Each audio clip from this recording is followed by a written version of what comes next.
မြတ်စွာဘုရားတက်တော့82နှစ်ကျော်မှာဒီရေခင်းစာပေါ်တာနော်ဘာဖြစ်လို့ဒိတ်ကိုပြောနိုင်တာတော့ဆိုတော့ထေဝဒနန်းတက်တာမြတ်စွာဘုရားပြိဋိဘံမဆန်ခင်8နှစ်အလိုမှနန်းတက်တယ်ဆိုတော့ဘုရား82နှစ်ပေါ့ဒီလိုတွက်လို့ရတာပေါ့နော်မြတ်စွာဘုရားတက်တော့82နှစ်ပဲအဲ့ဒီချိန်မှာသူနန်းရတာ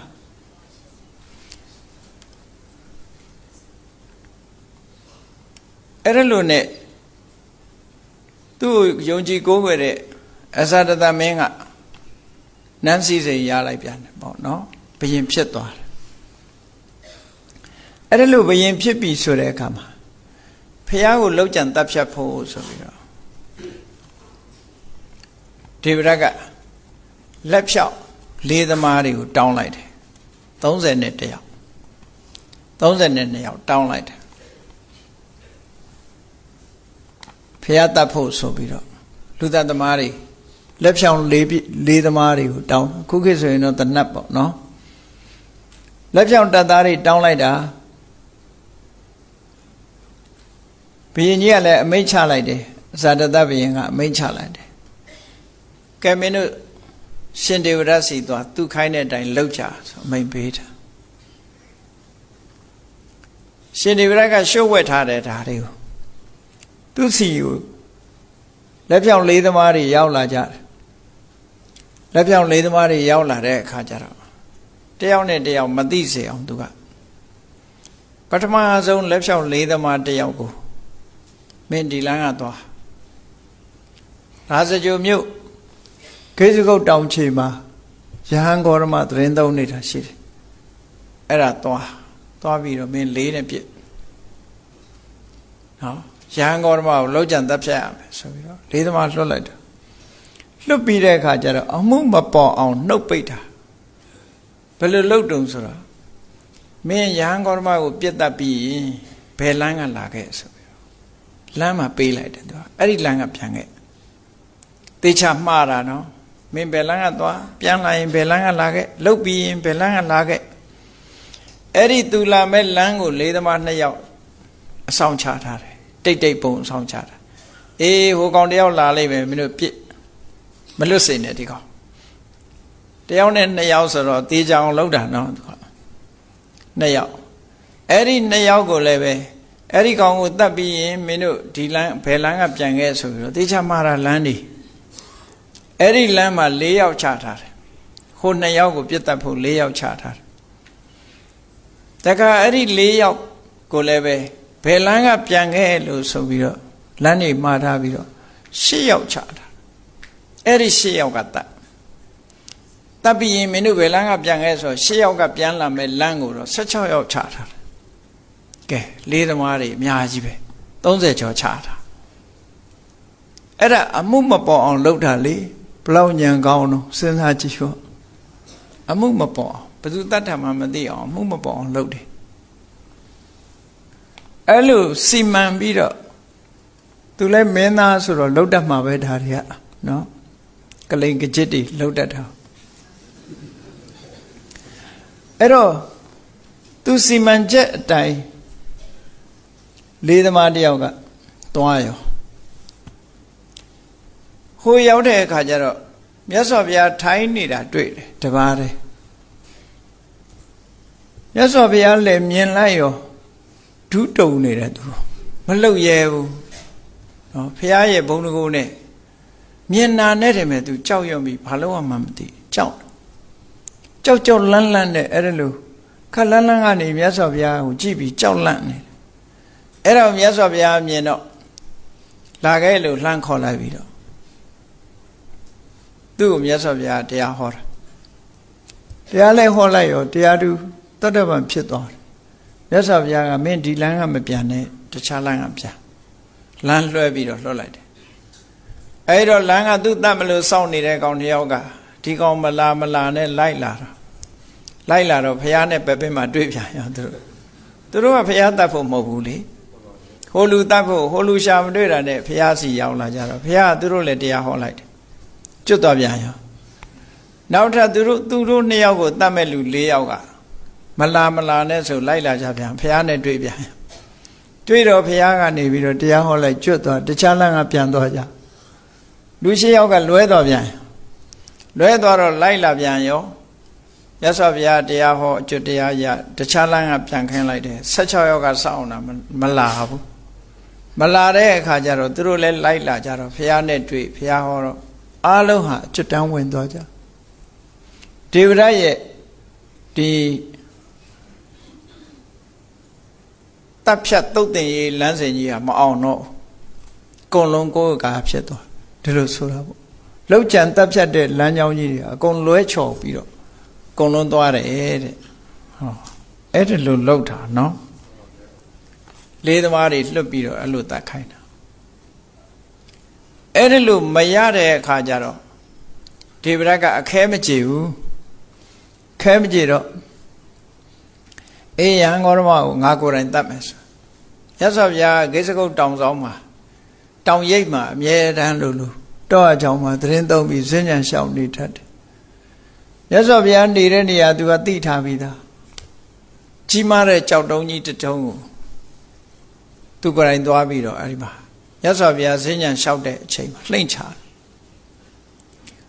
တဲ့အခါကျတော့ကြောက်ဆောင်ကြီးနှစ်ခုနဲ့ဝင်ပြီးတော့တိုက်လိုက်တဲ့အခါအဲ့ကြောက်တုံးကြီးကအောက်ထီအောင်မကြောက်ကြောက်တုံးကြီးနှစ်ခုကနေဝင်ဆောင်းလိုက်ပြီးတော့တတော်လုံးတောင်လုံးဟိမ့်သွားပြီးတော့ကြောက်ချင်းရိုက်ခတ်တဲ့အတန်ကြောင့်ဟိမ့်သွားပြီရိုက်ခတ်တဲ့စွမ်းအားနဲ့ပဲကြောက်ဖက်ကြီးတစ်ခုကနေကွာပြီးတော့မြတ်စွာဘုရားခြေတော်ဝင်းမှန်ပါလေရောမြတ်စွာဘုရားခြေတော်ကိုထိလိုက်တော့အလွန်ပဲနာကျင်ပြီးတော့ရှေ့ဆက်လမ်းမလျှောက်နိုင်တော့ကြောက်တုံးကြီးလှိမ့်ချလိုက်တဲ့အတန်တို့ကြောက်တုံးကြီးခတ်မိတဲ့အတန်တို့တတော်လုံးဟိမ့်သွားတဲ့အခါရဟန်းတန်ဃာတွေဟာပြေးလာကြတယ်မြတ်စွာဘုရားထိသွားတယ်ဆိုတာလည်းသိတော့ပြေးလာကြပြီးတော့ထမ်းစင်နဲ့ထမ်းပြီးတော့မြတ်စွာဘုရားကိုဇီဝကဆရာကြီးရဲ့ဥယျာဉ်ဘက်ကိုခေါ်သွားပင့်သွားကြတယ်ပေါ့နော်အဲ့ဒီပင့်သွားတာမြတ်စွာဘုရားထမ်းစင်နဲ့ထမ်းယူသွားတာလမ်းမလျှောက်နိုင်တော့ဘူးခြေတော့တန်ရာရသွားတယ်လေမြတ်စွာဘုရားအသားတော်ကတော့ကွဲပြဲသွားတာမရှိဘူးတဲ့ဒါပေမဲ့ခြိမတစ်ခုလုံးဟာသွေးစိမ့်တီသွားပြီးတော့ရောင်အံ့ပြီးတော့လမ်းမလျှောက်နိုင်လောက်အောင်ဖြစ်သွားလို့ရဟန်းတန်ဃာတွေကထမ်းစင်နဲ့ထမ်းပြီးတော့မြတ်စွာဘုရားကိုပင့်သွားဟိုကြတော့ဆရာဇီဝကဆေကုသပေးရတာစဉ်းစားတာကြည့်တော့ရဟန်းတန်ဃာတွေကဘလောက်စိုးရိမ်ပြီးတော့ရောက်ရခတ်နေကြမလဲတရင်နေမျိုးပြောကြတယ်အေးဒီဝရကဖះတတ်မလို့တဲ့ကြိုးစားနေပြီဖះကိုတတ်ဖို့လှုပ်ထားတဲ့လေးသမားတွေလွတ်တုံးကတော့အတန်သိမ့်မကြားလိုက်ဘူးတိုးတိတ်နဲ့ပြီးသွားတယ်ကြောက်တုံးလှိမ့်ချလိုက်တဲ့အချိန်ကျတော့အားလုံးကဟိုးလေးတွေကြော်ဖြစ်သွားတယ်ဟိုးလေးတွေကြော်ဖြစ်သွားတော့ယဟန်တန်ဃာတွေကစိတ်မချဘူးမြတ်စွာဘုရားအနိပါမှာလာပြီးတော့ကင်းဆောင်ကြတာပေါ့နော်ခုခေတ်လို့ဆိုရင်ကင်းဆောင်တာပေါ့စာရွတ်တဲ့ကိုရောရွတ်ဇင်းညာလျှောက်တဲ့ကိုရောလျှောက်ဒုတ်တွေတော့ပါမထင်ပါဘူးအဲ့တော့အဲ့ဒါလို့ကင်းဆောင်ပြီးတော့နေကြတဲ့အခါမြတ်စွာဘုရားကအတန်ကြားတော့ခေါ်တယ်ဘာလို့ကြတာလဲခေါ်ပြီးတော့ဒီလိုပဲမြတ်စွာဘုရားကိုဒေဝရကလောက်ကြံမှုကြမ်းနေတယ်စိုးရိမ်လို့မြတ်စွာဘုရားကိုကာဝယ်ဆောင်ရှောက်ဖို့အခုလိုလုံခြုံရေးယူကြတယ်ပေါ့နော်လုံခြုံရေးယူထားတယ်လို့ဆိုမြတ်စွာဘုရားငါ့ကိုစောင့်ရှောက်ဖို့မလိုပါဘူးဆိုပြီးတော့ဘုရားဟောတဲ့ဂါထာလေးကဂါထာတော့မဟုတ်ဘူးစုံနည်းရလေးပေါ့အထာဏမေတံဘိက္ခွေအနဝကာသောယံပရုပက္ကမေနတထာဂတံဇီဝိတံဟောရောပိယအနုပက္ကမေနဘိက္ခွေတထာဂတာပရိနိဗ္ဗာန်ယန္တိအတိပ္ပယ်ကသူတစ်ပါးတွေလုံးလပြောကနဲ့မြတ်စွာဘုရားကိုသိအောင်လုပ်ဖို့ဆိုတာမဖြစ်နိုင်ဘူးတဲ့ဖြစ်နိုင်စရာအကြောင်းလုံးဝမရှိဘူး impossible လို့ပြောတာပဲအထာဏမေတ္တံ impossible ဘယ်နည်းနဲ့မှမဖြစ်ဘူးဘုရားဆိုတာဟာသူတစ်ပါးရဲ့တပ်ဖြတ်မှုမပါဘဲနဲ့သဘာဝအတိုင်းသာလဲပြိဋိဘံဆံရိုးရှိတယ်ဆိုတဲ့ဒီစကားကိုမိတ်ချတာနော်အဲ့ဒီအထာဏမေတ္တံဘိက္ခဝေအနဝကာသောအထာဏဆိုတာဖြစ်နိုင်စရာအကြောင်းမဟုတ်ဘူးအနဝကာသော ဖြစ်နိုင်တဲ့အခွင့်အရေးမရှိဘူးယံပရုပကမေနတထာဂတဇီဝိတံဟောရောပိယ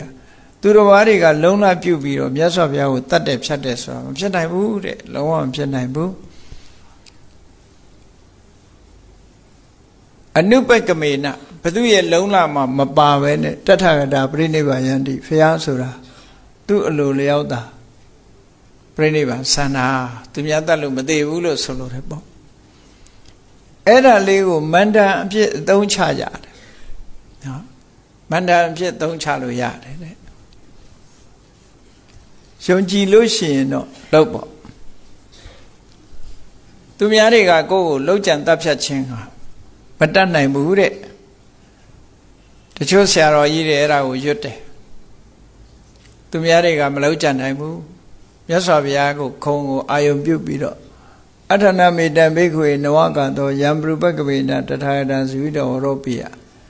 အနုပကဝေနဘိက္ခွေတထာဂတပြိနိဗ္ဗာန်ယန္တိဆိုတဲ့ဒီစာပိုက်ကလေးကိုအမြဲတမ်းရွတ်ဖတ်တရဆယ်ပြီးတော့မြတ်စွာဘုရားကိုကြည်ညိုတဲ့အနေနဲ့ကုသိုလ်စိတ်တွေပွားမယ်ဆိုရင်တော့အကျိုးတော့ဖြစ်မှာပါပဲသိကြတယ်နော်ဘုန်းကြီးတို့မှတ်တမ်းတွေထဲမှာမြန်မာနိုင်ငံမှာတစ်ချိန်တုန်းကဒီလွတ်လပ်ရေးမရခင်အချိန်ဒုတိယကမ္ဘာစစ်အပြီးမှာပလိယောဂါတွေကြီးကျယ်ဖြစ်တယ်အင်္ဂလိပ်လက်ထက်ကနောက်ပိုင်းမှာပလိယောဂါတွေတားဖြစ်တယ်အင်္ဂလိပ်ပြန်ဝင်လာတဲ့အချိန်နဲ့တူပါတယ်ဒုတိယကမ္ဘာစစ်မှာပလိယောဂါတွေဖြစ်တယ်ရွာတွေမှာတိမ်ပြီးတိမ်ဆိုတာလို့လူတွေဟာသိဆုံးကြတယ်အဲ့ဒါလို့အကြီးကျယ်ပလိယောဂါတွေဖြစ်တဲ့အခါပရိတ်တော်တွေရွတ်ကြနောက်ဆုံးမှာအဲ့ဒါလို့ပရိတ်ရွတ်တာတောင်မှပဲသိဆုံးမှုနှုံနာကရော့မကြသေးဘူးတဲ့အဲ့ဒီမှာဘုန်းကြီးတို့ရဲ့ဆရာတော်ကြီးကဓနုပြုစံခင်းရွာမှာတရင်သုံးတာအဲ့တော့ဒါမှမဟုတ်စံခင်းဆရာတော်လို့ခေါ်တယ်အဲ့ဒီဓနုပြုစံခင်းမှာနေတဲ့အချိန်မှာစံခင်းရွာမှာပလိယောဂါတွေဖြစ်တဲ့အခါမှာဒါတွေရွတ်တာနောက်ဆုံးမှာဆရာတော်ကြီးက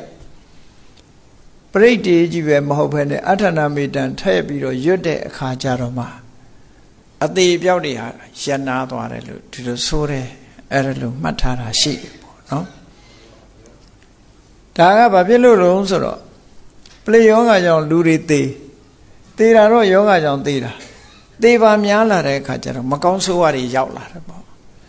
နောက်ဆုံးမှာယောဂကြောင့်သေတာတဲ့မကောင်းဆိုးဝါးကြောင့်သေတာတွေများလာတယ်ဒါကြောင့်မလို့ပရိတ်တွေရွတ်အဋ္ဌနာမေတ္တရွတ်တဲ့အခါကျတော့မကောင်းဆိုးဝါးတွေဟာမနေနိုင်ဘူးထွက်ပြေးကုန်ကြတယ်အဲ့ဒါလို့နဲ့ယောဂဝေဒနာတွေပျောက်ကင်းသွားတယ်လို့ဒီလိုဆရာတော်ကြီးမိန့်ကြားတဲ့စကားကိုကိုးကားပြီးတော့ရေးထားတာတွေရှိတယ်ပေါ့နော်အေးအဋ္ဌနာမေတ္တဆိုတာအဲ့ဒီတုန်းကမြတ်စွာဘုရားကယဟန်တွေကိုမိန့်ကြားခဲ့တဲ့စကားပဲ